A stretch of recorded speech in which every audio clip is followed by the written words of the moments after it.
sama-sama kita bersedekah dan berselawat.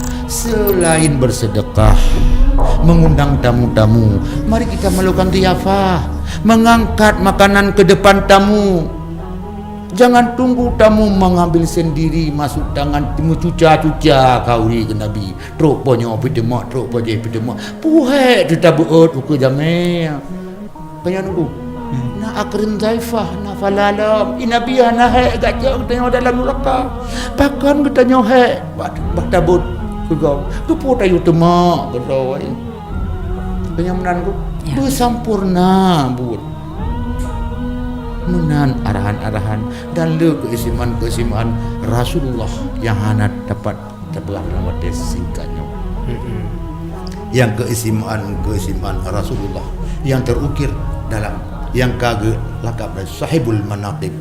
Dia punya prestasi yang luar biasa, punya keistimewaan yang luar biasa yang dicantumkan dalam lam yahtalim qatullah. Itulah seorang sahibul manaqib. Mari sama-sama kita banyakkan selawat, turut pubut yang pubut le Rasulullah. Haik dah turut haba, baik musaput dan pegah terus umat Nabi. Buat Nabi saput dan turut, gaduh pegah ikut Nabi mana beda. Kamu tuto yang laga-laga beda. Nabi hana ngubuto yang laga-laga kan bukan? Maka lo yang bertanya fa ilam tastahi fasna masita bagaimana malem baik munan lo katanya yang you hindari daripada perbuatan yang ana penting. Tarkuhu malayakne min husnil islamil mar'i tarkuhu malayakne. Yang ana penting dengai gede. Yang penting punya ka boleh mulut.